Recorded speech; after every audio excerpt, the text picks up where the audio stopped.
Good day, everyone. Welcome back to the IS Companion.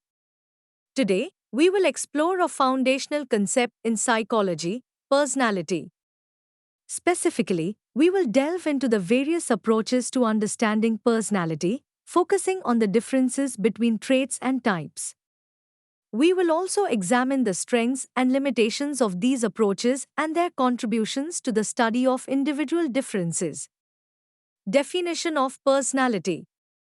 Personality is a complex and multifaceted construct that refers to the patterns of thoughts, feelings, and behaviors that make an individual unique. It is not just about the impression one makes on others but also encompasses the underlying processes that drive behavior. Allport's definition, one of the most influential definitions of personality, comes from Gordon Allport, who described personality as the dynamic organization within the individual of those psychophysical systems that determine his characteristic behavior and thought. This definition emphasizes that personality is not a static entity but a dynamic and organized system that integrates both psychological and physical aspects to influence behavior. Approaches to understanding personality, traits, and types. Personality can be understood through two primary approaches, type approaches and trait approaches. While both approaches aim to categorize and understand individual differences, they do so in distinct ways. A. Type approach. The type approach to personality categorizes individuals into distinct groups based on certain characteristics.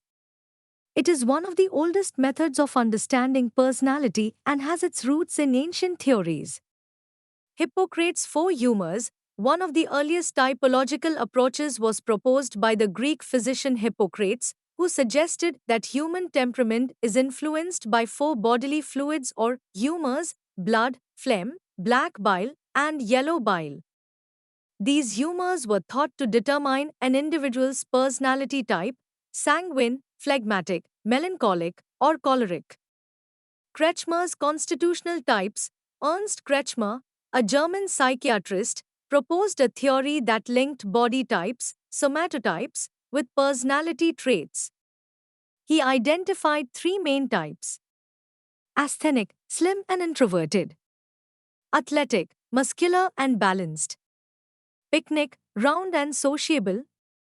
Sheldon's somatotypes. William Sheldon further developed the idea of somatotypes, classifying individuals into three types based on their body structure: endomorph, rounded and sociable; mesomorph, muscular and assertive; ectomorph, slim and introverted. Carl Jung's psychological types. Carl Jung introduced the concept of psychological types, which formed the basis for the widely known Myers-Briggs Type Indicator, MBTI. Jung proposed two main attitudes: introversion and extroversion, and four functions: thinking, feeling, sensing, and intuiting. William James' perspective. William James, often referred to as the father of American psychology, contributed to the understanding of personality by emphasizing the fluid and dynamic nature of human character.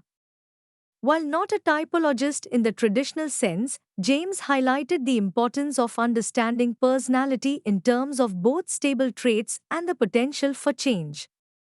Limitations of the typological approach. Oversimplification. Typological approaches often oversimplify human personality by categorizing individuals into rigid types, ignoring the nuances and complexities of individual differences.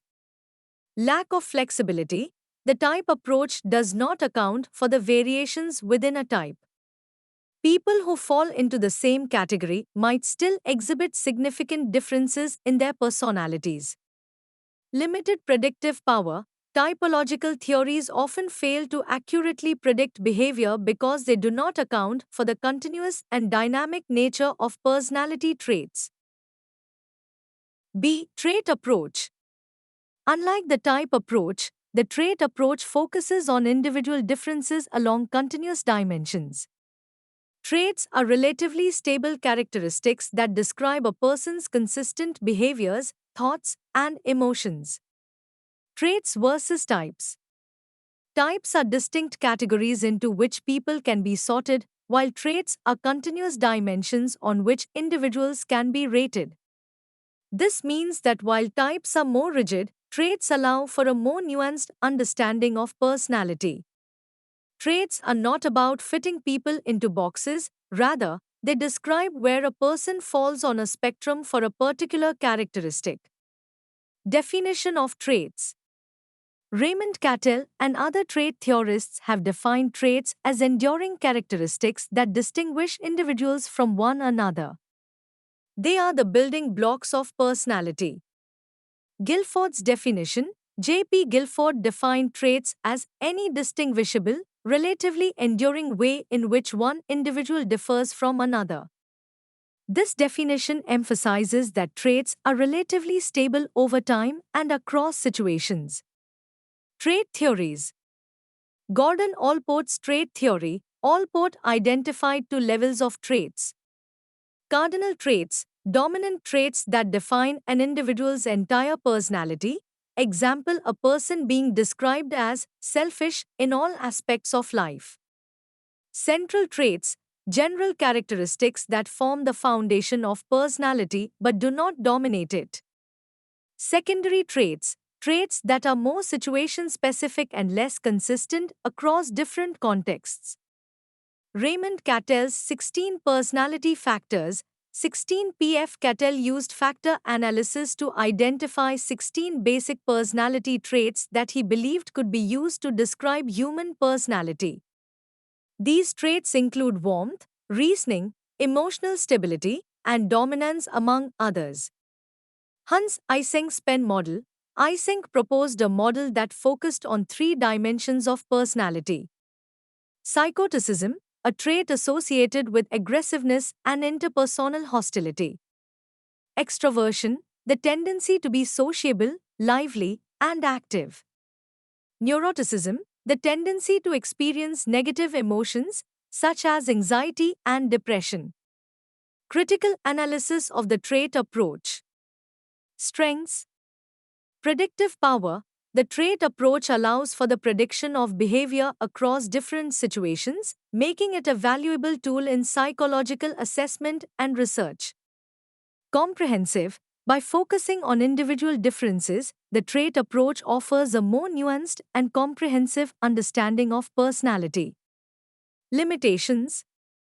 Contextual factors. The trait approach may overlook the influence of situational factors on behavior, leading to an incomplete understanding of personality.